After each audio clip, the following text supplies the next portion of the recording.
시끄러운 점심 배식대 앞 이선준 부교감이 손가락으로 식판을 가리켰습니다. 이게 뭡니까? 윤명희 씨. 반찬에서 머리카락이 나왔어요. 학생들 보는데 이게 무슨 꼴입니까? 수백 쌍의 눈동자가 제게 꽂혔습니다. 변명 대신 저는 굴욕적인 선고를 들어야 했죠. 예전엔 교사였다고 유세 떨지 마요. 지금은 조리원이잖아요. 부교감의 말이 차가운 비수처럼 심장을 찔렀습니다. 끓어오르는 수치심에 목이 메었습니다. 제가 잘못했습니다. 저는 아이들이 보는 앞에서 밥그릇을 잡아 바닥에 엎었습니다. 뜨거운 밥과 국물이 사방으로 튀었습니다. 이선준이 경악했습니다. 지금 뭐 하는 겁니까? 난동입니까? 떨리는 조리복 소매로 흐르는 뜨거운 눈물을 훔쳤습니다. 그들은 몰랐습니다. 이 굴욕을 견딘 조리원이 3년 전 묻혔던 진실을 캐내어 복권하기 위해 이 지옥에 다시 돌아왔다는 것을. 안녕하세요. 저는 윤명이라고 합니다. 올해 63입니다. 제 삶의 28년은 오직 세영중학교라는 이름 아래 존재했습니다. 교사로 시작하여 교무부장을 거쳤고 끝내 교감이라는 직함까지 달았습니다. 저는 교단에서 정직을 가르쳤습니다. 그러나 3년 전 제가 목도한 학교 비리를 고발했을 때 그 정직은 저에게 명예가 아닌 해고라는 징벌로 돌아왔습니다. 학교는 저를 명예퇴직이라는 이름으로 서둘러 정리했습니다. 저의 오랜 시간과 가치를 송두리째 부정당한 저는 세상에 나 홀로 남겨졌습니다. 3년의 시간이 흘렀습니다. 새벽 5시 40분, 저는 낡은 승합버스에 몸을 실었습니다. 제가 향하는 곳은 다름 아닌 세영중학교 급식실이었습니다. 저는 이제 교감이 아닌 급식조리원이라는 이름으로 그곳에 다시 들어섰습니다.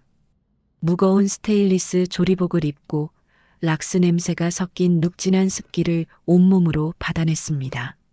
한때 교무실에서 맡았던 종이와 잉크, 그리고 은은한 커피 향은 이미 기억 속 희미한 잔향이었습니다. 저는 무릎 보호대를 차고 거친 고무장갑을 손에 꼈습니다. 수백 명에게 제공될 대파와 양파를 다듬는 일이 저의 첫 업무였습니다. 칼이 나무 도마를 규칙적으로 두드리는 소리가 조리실을 채웠습니다. 차가운 지하 조리실의 냉기와 습기가 고무장갑 안으로 스며들어 손가락 마디마디를 시리게 했습니다. 이것이 제가 28년간 지킨 정직이 준 오늘의 무게였습니다. 첫날 행정실장 김태호 씨가 조리실 문을 열고 들어섰습니다. 저보다 10년 후배였고 제가 교감일 때 행정직원으로 승진한 사람이었습니다. 누가 저 여자를 불러들였어? 그의 목소리는 낮았지만 조리실 내부의 습한 공기를 가르고 꽂혔습니다. 김 실장은 저를 힐끗 보더니 곧바로 주방장에게 짜증 섞인 지시를 퍼부었습니다. 그는 저를 윤명희 교감이 아닌 그저 조리원 일로 대하는 데서 오는 낯선 우월감을 숨기지 않았습니다. 저와 눈을 마주치는 교사들은 없었습니다. 모두 복도 저편을 보거나 서류에 코를 박았습니다. 마치 제가 세영중학교에 존재하지 않는 사람인 것처럼 말입니다. 오직 아이들만이 저에게 순수한 미소를 건넸습니다. 점심 배식 시간, 저는 식판 라인의 끝에서 국을 담았습니다. 흰 쌀밥 위로 김이 모락모락 피어오르는 뜨거운 온기가 제 손을 데웠습니다. 아이들은 식판을 내밀며 할머니, 오늘 밥이 유난히 맛있어요라고 말했습니다. 그 작은 한마디와 그들이 보내는 따뜻한 눈빛은 3년의 모욕과 오늘의 굴욕을 모두 씻어내는 간절한 희망이었습니다. 저는 아이들의 미각을 책임지는 이 일이 여전히 저에게 가장 고귀한 봉사임을 깨달았습니다. 그때 배식대 끝에서 한 남자가 저를 향해 다가왔습니다. 행정실의 지시로 배식 봉사를 하러 나온 교사였습니다. 옅은 미소를 짓고 있었지만 눈빛은 서늘했습니다. 그는 저의 옛 제자이자 제가 내부 고발을 했을 때 교장편에 서서 저를 철저히 몰아냈던 장본인이었습니다. 강지훈 교사. 그는 이제 정식 교사 자리를 차지하고 저를 내려다보고 있었습니다.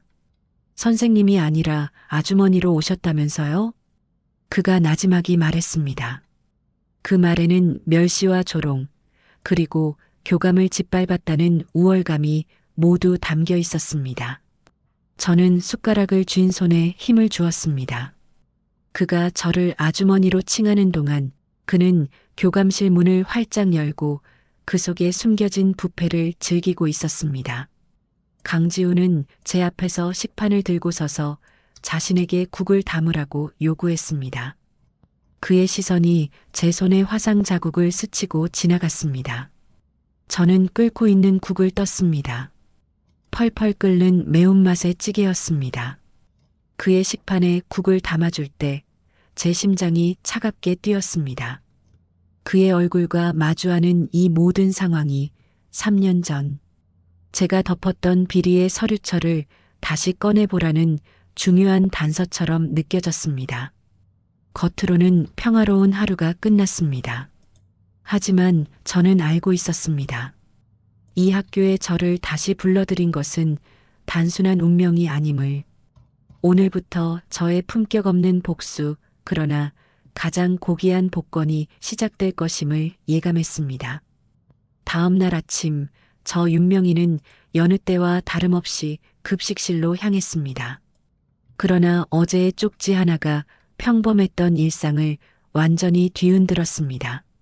그 작은 종이 조각이 제 손에 닿는 순간 3년 전 저를 질식시켰던 썩은 냄새가 다시 코끝을 찔러오는 듯 했습니다. 배식대 뒷정리를 할 때였습니다. 저는 물이 고여 눅눅해진 식판들을 정리하며 마지막 잔반통을 닦았습니다. 제 몸보다 큰 스테인리스 급식통의 깊은 바닥, 밥풀과 국물, 자국이 엉겨붙은 그곳에서 또 하나의 쪽지를 발견했습니다. 어제와 같은 얇은 종이, 같은 필체였습니다. 저는 주위의 시선을 살폈습니다. 조리원들은 각자 맡은 일에 몰두하고 있었고 주방장의 등만 보였습니다. 저는 재빨리 쪽지를 잡아 고무장갑 속으로 숨겼습니다. 덜 닦인 통에서 나는 비릿하고 기름진 후각을 애써 외면하며 서둘러 밖으로 나왔습니다. 비상계단 구석, 창고 문 뒤에서 쪽지를 펼쳤습니다. 손의 습기와 통증 때문에 떨리는 손으로 글씨를 읽었습니다. 문장은 더욱 노골적이었습니다. 그때 일은 잊으시죠? 아니면 다시 교단에 못 서실 겁니다. 단 2줄.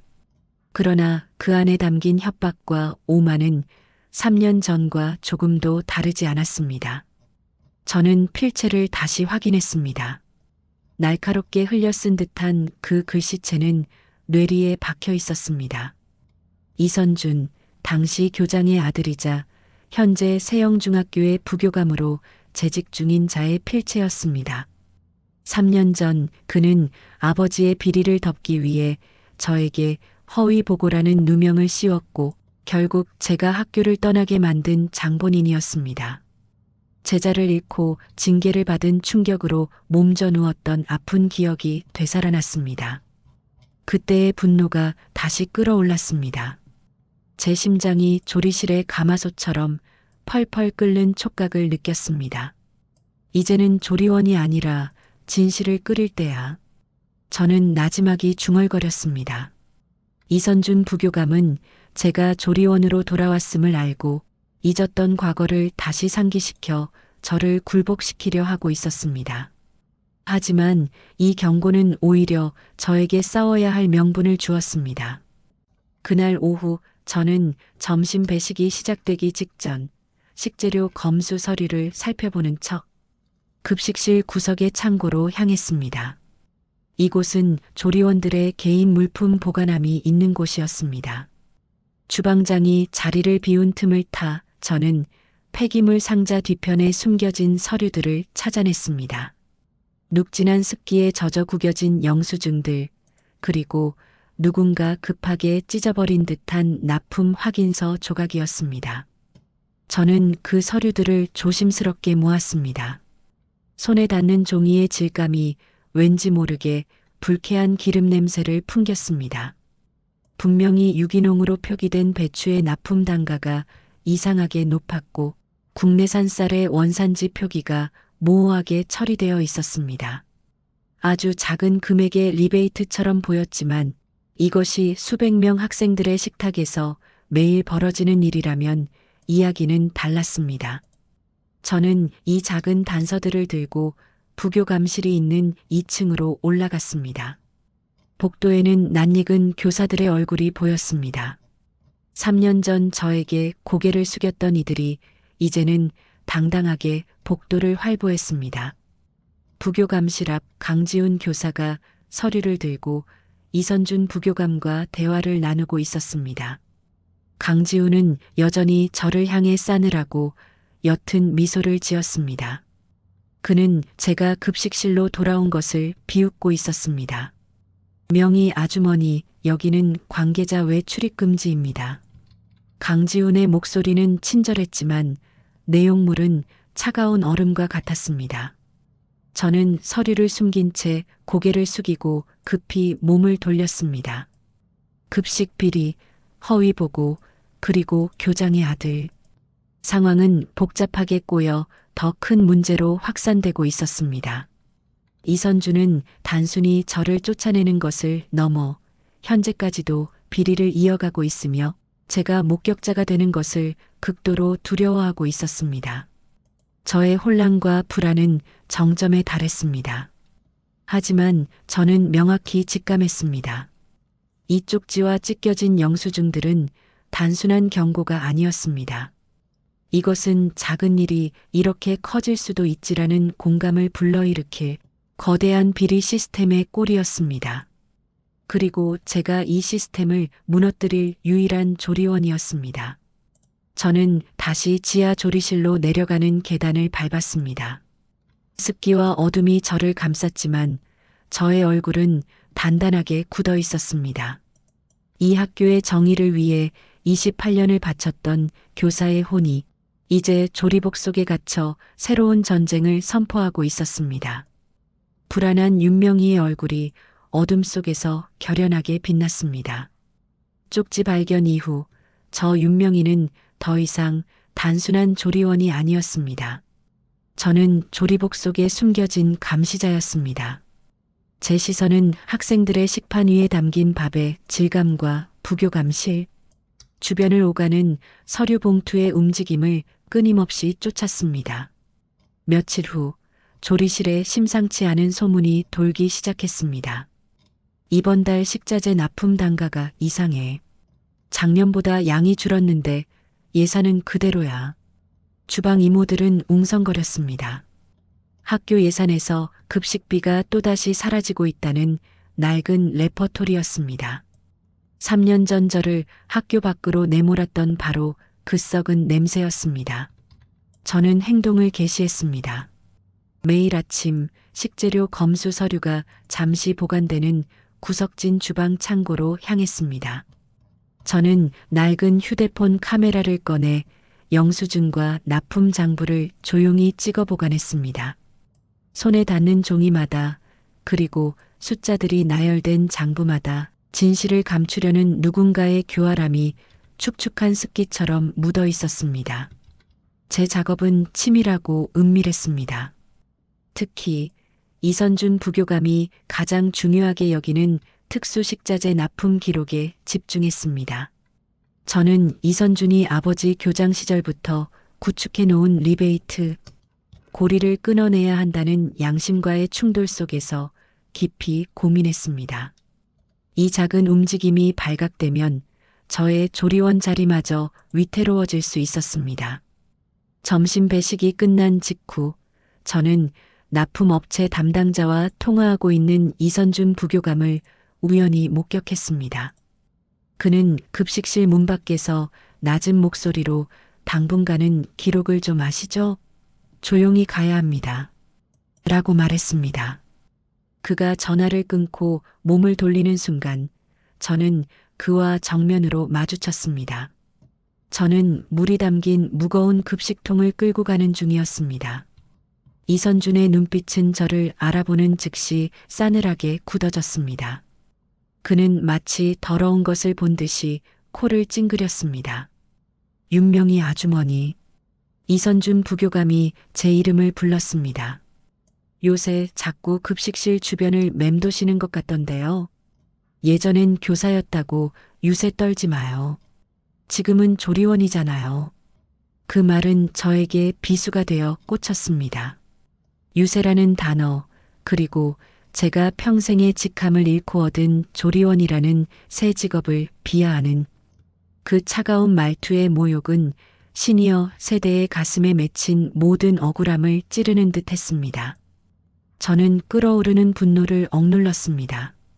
제가 만약 여기서 한마디라도 대꾸한다면 그들은 저를 현직 교사에게 대드는 부적절한 조리원으로 몰아세우고 해고할 명분을 얻을 것입니다. 저는 아무런 대꾸도 하지 않았습니다. 다만 제 두 눈빛이 단단하게 변했습니다. 이선주는 제 눈빛에서 3년 전 그를 굴복시키려 했던 전직 교감의 강인함을 잠시 읽었는지 당황한 표정을 지었습니다. 이선준의 악의적인 모욕은 저에게 큰 선택을 강요했습니다. 여기서 멈추고 조용히 급식만 만들 것인가, 아니면 이 모든 것을 걸고 진실을 끓일 것인가. 저는 그 순간 복수심을 넘어선 정의를 선택했습니다. 다음 날 저는 고의로 버섯식자재 검수 과정에서 문제를 제기했습니다.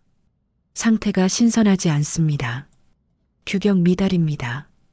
주방장은 난처해하며 그냥 쓰세요. 윤명희 씨, 매번 그러셨잖아요. 라고 말했습니다. 그러나 저는 단호했습니다. 이것은 아이들의 식탁에 올라갈 수 없습니다.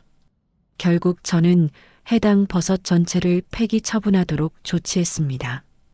이 결정으로 인해 급식실은 예상치 못한 예산 손해를 입었고 주방장과 다른 조리원들은 저를 향해 원망과 비난의 시선을 보냈습니다. 왜 일을 크게 만드냐는 무언의 압박 속에서 저는 고립되었습니다. 퇴근 후 저는 텅 빈 교정을 홀로 걸었습니다. 어둠이 짙게 깔린 교정에는 아무도 없었습니다. 저는 이제 학교 시스템 전체와 맞서 싸우는 외로운 투사가 되었습니다. 손에는 비리를 입증할 장부 사진들이 담긴 낡은 휴대폰이 쥐어져 있었습니다. 어둠 속 홀로 남은 윤명희의 모습은 결연했지만 그 고독은 깊었습니다. 앞으로 저의 결단이 어떤 결과를 불러올지 알 수 없었습니다. 하지만 아이들의 깨끗한 식탁과 잃어버린 정의를 위해서라면 저는 이 모든 비난과 손해를 감수할 준비가 되어 있었습니다. 긴장감이 팽배한 밤이었습니다. 배식 라인은 오늘도 쉴 틈 없이 돌아갔습니다. 아이들의 제잘거리는 소리와 식판 부딪히는 금속성 소리가 급식실을 가득 채웠습니다. 저는 매일 하던 대로 국을 담고 있었습니다. 코끝을 맴도는 달큰하고 짭조름한 미각과 후각을 주는 불고기 냄새가 이 모든 비극의 배경이었습니다. 바로 그때 이선준 부교감이 싸늘한 표정으로 배식대 앞으로 다가왔습니다. 그는 한 학생의 식판을 낚아채듯 들었습니다. 이게 뭡니까? 윤명희 아주머니. 그의 목소리는 급식실 전체를 뒤덮을 듯이 날카로웠습니다. 모든 소리가 멈췄고 수백 명의 학생과 교사들의 시선이 저에게로 꽂혔습니다. 반찬에서 머리카락이 나왔어요. 그것도 이렇게 긴 머리카락이. 그가 가리킨 식판 위 검은 시금치나물 위에 길게 놓인 머리카락 한 올이 보였습니다. 그것은 분명 제가 단단히 묶은 위생모자 안에서 나올 수 없는 것이었습니다. 명백한 조작이었습니다. 이는 제가 버섯을 폐기했던 것에 대한 이선준의 치조라고 비열한 복수였습니다. 학생들은 웅성거렸습니다. 강지훈 교사는 복도에서 팔짱을 끼고 이 장면을 즐기고 있었습니다. 주변의 조리원들은 공포에 질려 눈만 굴릴 뿐 아무도 저를 변호해주지 않았습니다. 저는 온몸의 피가 차갑게 식는 촉각을 느꼈습니다. 교감 윤명이가 아닌 조리원 윤명이는 변명할 자격조차 없었습니다. 저는 무너지는 감정을 억누르며 수백 명의 눈앞에서 고개를 깊이 숙였습니다. 죄송합니다. 제가 실수했습니다. 모욕이었습니다. 3년 전 제가 지키려 했던 아이들 앞에서 비리로 얼룩진 부교감에게 굴종하는 것과 같았습니다. 저는 사과를 마치고 제 앞에 놓여있던 밥그릇을 들어 올렸습니다. 뜨거운 밥알이 찰진 온기를 품고 있었지만 저는 그 밥그릇을 그대로 배식대 위에 힘껏 내리치며 엎었습니다. 쾅! 밥그릇이 스테인리스 바닥에 부딪히며 엄청난 소리를 냈습니다. 흰 쌀밥과 국물이 사방으로 튀었습니다. 이는 굴욕에 대한 무언의 항변이자 제가 지닌 마지막 자존심의 폭발이었습니다. 바로 그 순간 뒤편에서 카메라폰의 플래시가 번쩍 터졌습니다. 학생 한 명이 이 장면을 촬영한 것입니다. 순식간에 급식실 조리원 난동 영상이 학교 게시판과 SNS에 퍼져나갔습니다. 이선주는 비열한 승자의 미소를 지었습니다. 이게 학교 급식실에서 할 행동입니까? 당장 나가세요. 저는 밥알과 물기가 튀어 축축해진 조리복을 입은 채 급식실 밖으로 쫓겨났습니다. 주변의 냉정함과 저의 무너짐이 뒤섞여 무력감이 최고조에 달했습니다. 저는 텅 빈 교무실 복도에서 주저앉아 울부짖지는 않았지만 모든 것을 잃은 듯 숨죽여 울었습니다.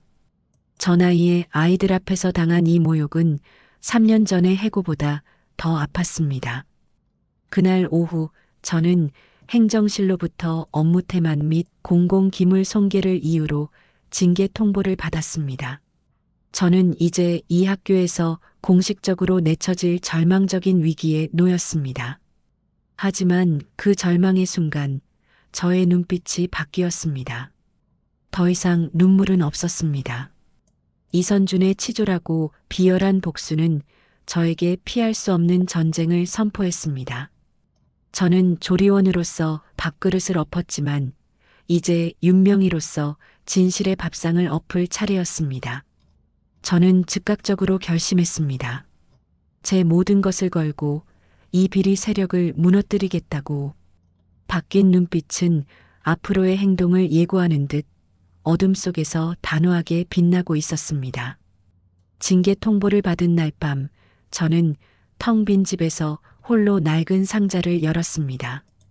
그 안에는 3년 전 학교를 떠날 때 미처 정리하지 못했던 교감 시절의 물건들이 들어 있었습니다. 바래버린 학생들의 편지, 낡은 다이어리, 그리고 친구였던 회계 담당 교직원 김정의 씨가 남긴 작은 USB 메모리가 있었습니다. 김정혜 씨는 3년 전 제가 비리를 고발했을 때 저를 유일하게 지지해 주었던 동료였습니다. 하지만 그녀 역시 부당하게 해고되었고 저에게 명수가 이 학교는 썩었어. 내가 가진 파일을 꼭 확인해. 라는 마지막 말을 남겼었습니다. 저는 그때 너무 혼란스러워 그 USB의 존재를 잊고 있었습니다. 저는 떨리는 손으로 USB를 낡은 노트북에 꽂았습니다. 전원이 켜지는 둔탁한 소리가 고요한 방안을 울렸습니다. 화면에 폴더 목록이 나타났고 그중 PROJECTALPHA라는 이름의 암호 폴더가 눈에 들어왔습니다. 저는 김정혜 씨가 생전에 즐겨 쓰던 생년월일을 비밀번호로 입력했습니다. 폴더가 열리는 순간 화면을 가득 채운 파일 이름들이 제 심장을 강하게 때렸습니다. 가장 먼저 눈에 띈 것은 세형 고급식 리베이트 거래 명세서 최종 PDF였습니다. 파일 안에는 제가 조리실에서 몰래 찍었던 장부 사진보다 훨씬 구체적이고 조직적인 리베이트 정황이 담겨 있었습니다. 매년 노후시설 보수 명목으로 급식 예산 수천만 원이 빼돌려졌으며 그 돈이 이선준 부교감의 친인척이 운영하는 유령회사로 흘러들어간 증거가 상세하게 나열되어 있었습니다. 다음 파일은 제 눈을 완전히 멈추게 했습니다. 윤명희 징계회의록 조작 최종. PDF. 그 안에는 3년 전 제가 허위보고 누명으로 학교를 떠날 수밖에 없었던 모든 진실이 담겨 있었습니다. 회의록의 내용은 제가 비리를 고발한 것이 아니라 개인의 복무 태만과 정서, 불안으로 인해 명예퇴직을 권유받았다는 내용으로 조작되어 있었습니다. 회의록에는 이선준 부교감과 당시 교장의 서명이 선명하게 박혀 있었습니다. 화면을 보는 저의 손은 멈출 수 없이 떨렸습니다. 심장이 격하게 뛰며 뜨거운 열기가 얼굴로 솟구쳤습니다. 3년 전 저는 제가 비록 정의로웠지만 어딘가 부족했거나 정말로 내가 모든 것을 잘못 판단한 미친 사람이 아니었을까 하는 불안과 자책에 시달렸습니다. 그럼 내가 미친 게 아니었던 거야. 목소리가 나오지 않았습니다. 눈에는 뜨거운 눈물이 고였습니다. 그것은 슬픔의 눈물이 아니라 억울함을 씻어내는 분노와 해방의 눈물이었습니다. 저는 명백한 진실을 손에 넣은 것입니다.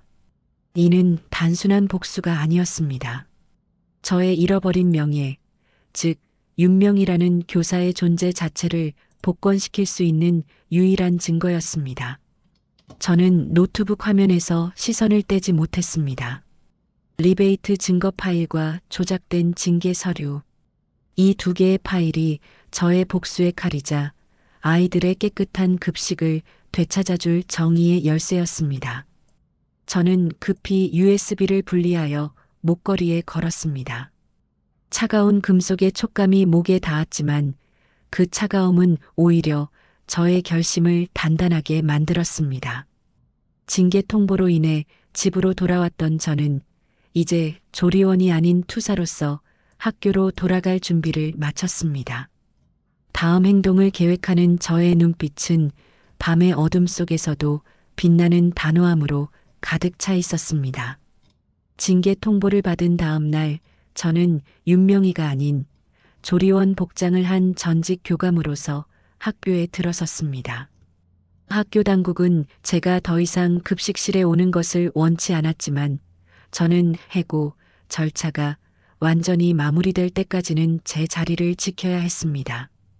이선준 부교감은 제가 여전히 출근하자 당황한 표정을 감추지 못했습니다. 그는 승리의 씁쓸한 미소 대신 불안한 기색을 내비쳤습니다. 그와 강지훈 교사는 제가 밥그릇을 엎은 난동조리원으로 낙인 찍혀 완전히 무너질 것이라 확신했을 것입니다. 점심 배식을 앞둔 오전, 저는 한 번도 말을 섞어보지 않았던 남학생 하나가 조용히 다가오는 것을 보았습니다. 그는 제 옆에 서서 식판을 닦는 척하더니 작은 목소리로 속삭였습니다. 선생님, 이거 봐요.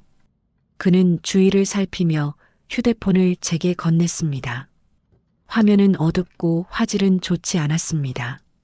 그러나 영상 속 내용은 너무나 선명했습니다. 영상은 밥그릇을 엎은 날 바로 그 순간을 담고 있었습니다.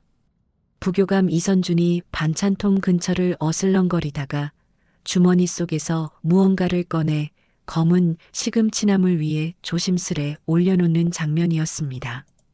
머리카락이었습니다.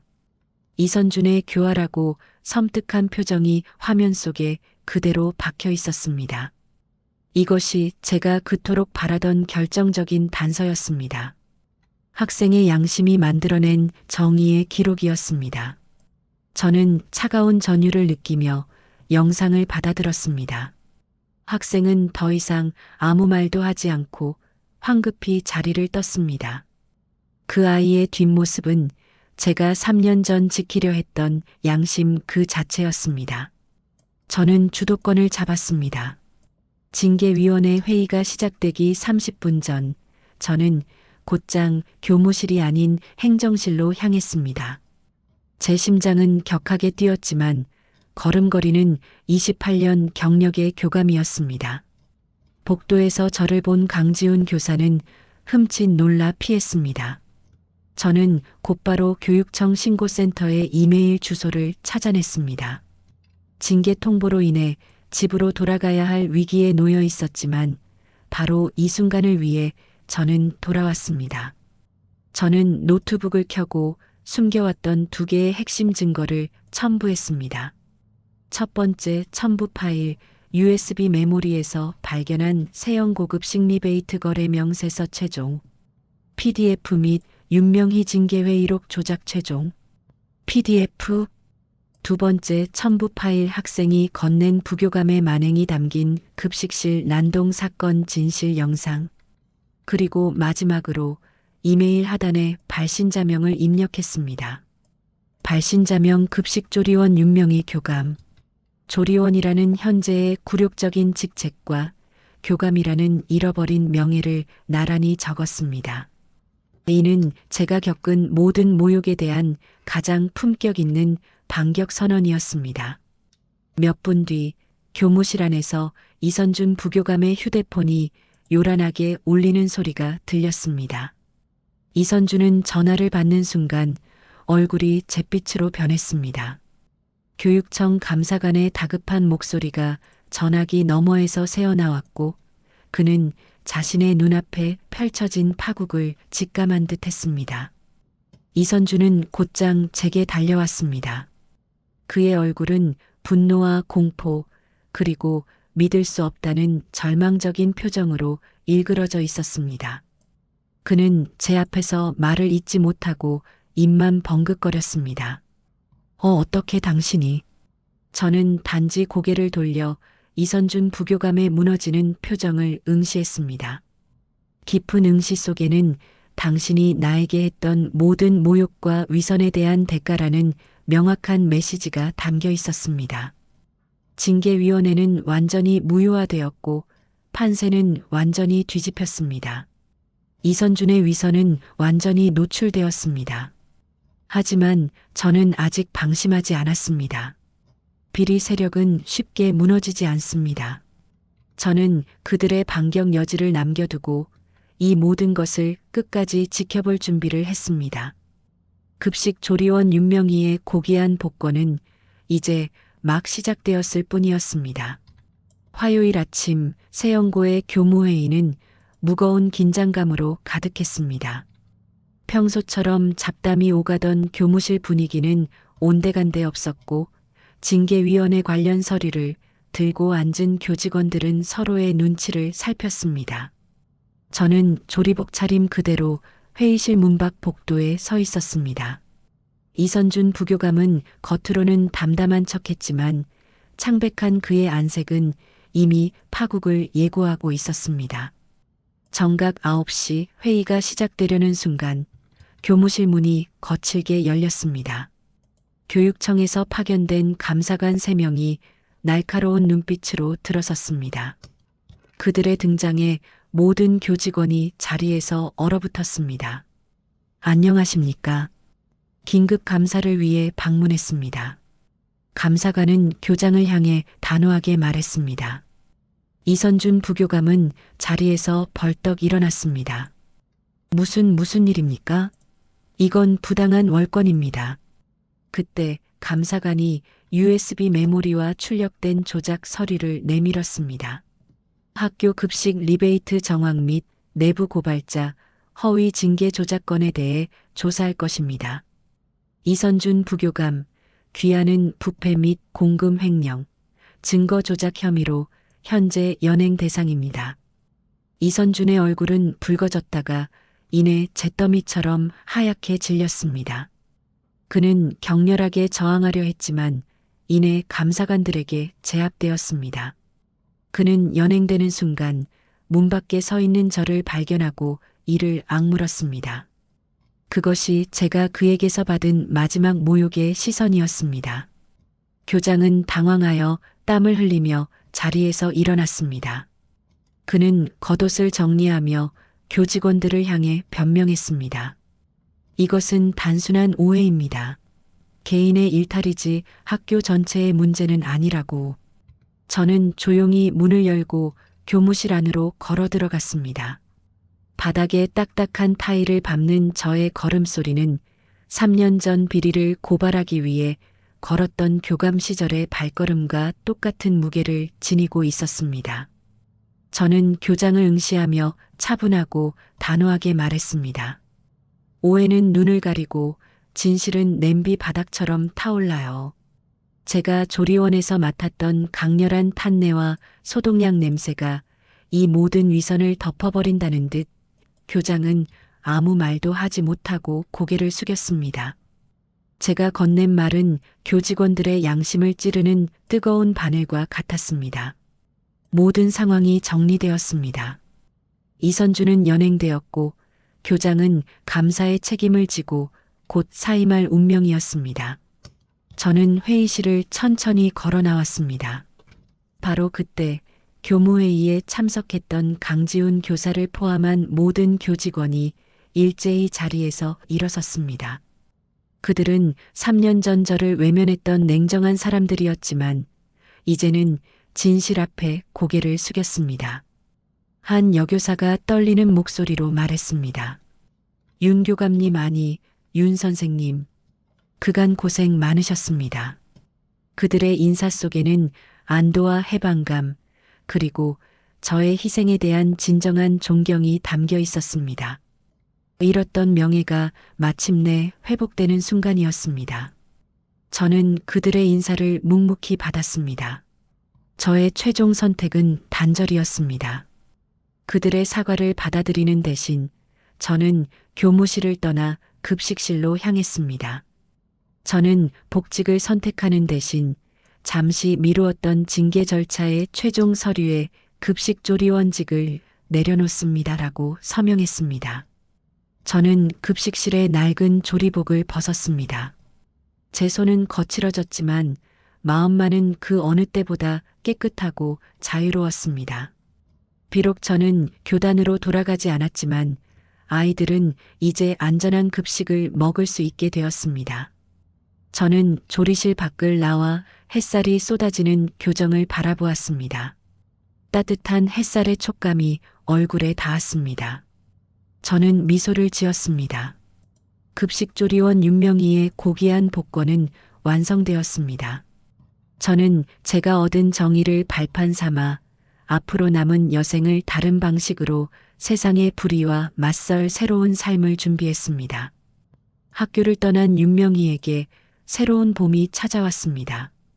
그녀는 징계복직이라는 명예를 선택하지 않았습니다. 대신 퇴직 후의 삶을 고민하던 몇몇 양심적인 교사 동료들과 힘을 합쳤습니다. 그들이 선택한 새로운 교단은 청소년 무료급식 카페였습니다. 이곳은 옹기 한 그릇이라는 이름으로 불렸습니다. 카페의 주방은 세영고 급식실처럼 거대하지 않았지만 고소한 된장찌개의 후각과 갓볶은 제육볶음의 미각이 늘 가득했습니다. 이곳을 찾는 아이들은 갈 곳을 잃었거나 집밥의 따뜻함을 잊은 아이들이었습니다. 명희는 조리복 대신 깨끗한 면 앞치마를 둘렀고 이곳의 선생님이자 조리장이었습니다. 달라진 일상이었습니다. 매일 새벽 저는 식재료를 살피고 끓어오르는 냄비 속에서 희망을 찾았습니다. 과거 교감 시절에는 제 방을 가득 채웠던 서류와 책의 촉감 대신 이제는 뜨거운 밥솥에 김과 무거운 국자의 감각만이 제 손에 남아 있었습니다. 명수가, 넌 정말 대단해.